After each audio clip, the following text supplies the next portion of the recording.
a solution and a cold compress on a fevered brow are a cure for the infection that that person has.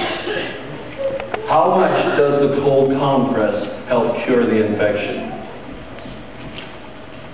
Not a bit. If we deal with just the symptoms and not the root, it doesn't work. And guess who tried that the first half of his life? Who tried it? Paul, the one we're reading today. And he says that does not work. And so that's why he's having to share what he does in Romans.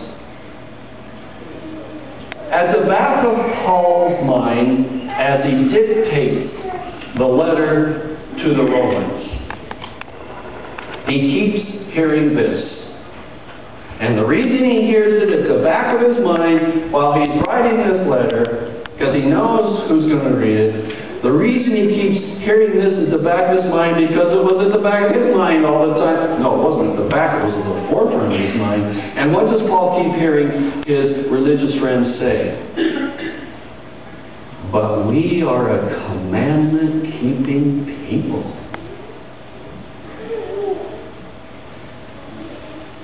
Listen, this is not only for the Jews.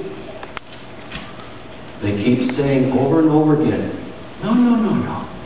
We are a commandment-keeping people. We have some goodness. Because we what? We follow God's commandments. Listen up, folks. We all need to hear what Paul is saying. Paul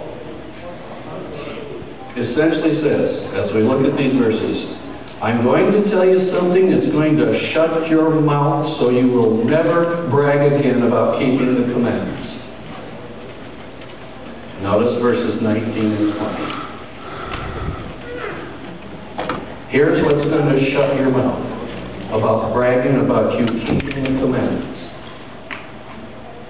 Now we know, verse 19, that whatever the law says, it speaks to those who are under the law, so that every mouth may be what?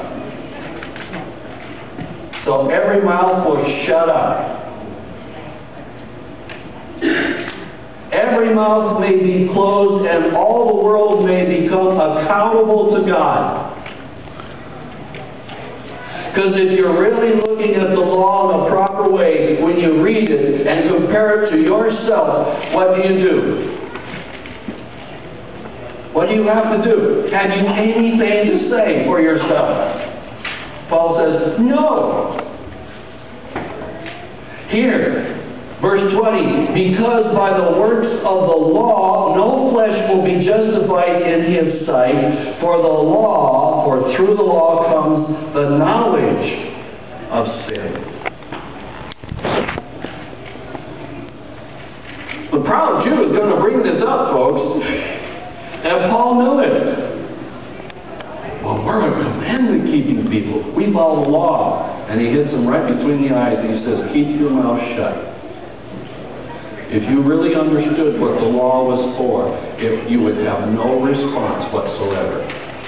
Paul is essentially saying here that the law is like a doctor who points out what our disease is and shows how it must be cured. But the law, although it can diagnose our illnesses, the law in itself has no power to cure us. It's for showing us. It's for diagnosing our condition. Here is your condition. The diagnostic doctor or machine can't cure you. It's just to point out your condition.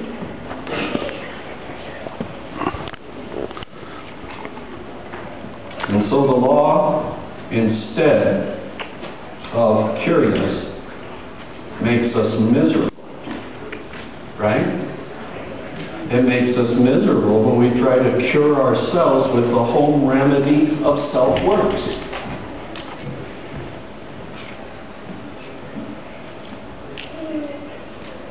We took a lot of pictures on our trip.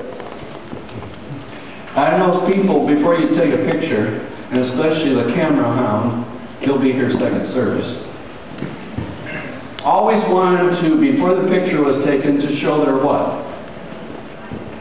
What's the common expression? Show your best side. You know, before you take this picture, let me show you my best side. Sue gets mad at me when, in the spring and summer when she's out there working on the flowers. Because I'll step out in the patio and I'll take a picture of all the flowers that she's working on out there. And she says, you always get my what? You always get the bad side. Because typically what's she doing? She's down there bent over, you know, working on the flowers. And I click the camera and says, don't do that. We always want our best side shown.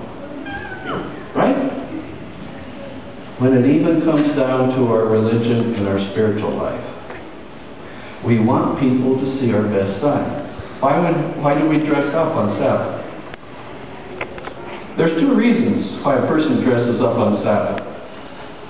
Usually, the reason that mostly why we dress up on Sabbath is the wrong reason. The wrong reason for dressing up on Sabbath is dress up so everyone else can see what a neat person you are, what a great dresser you are.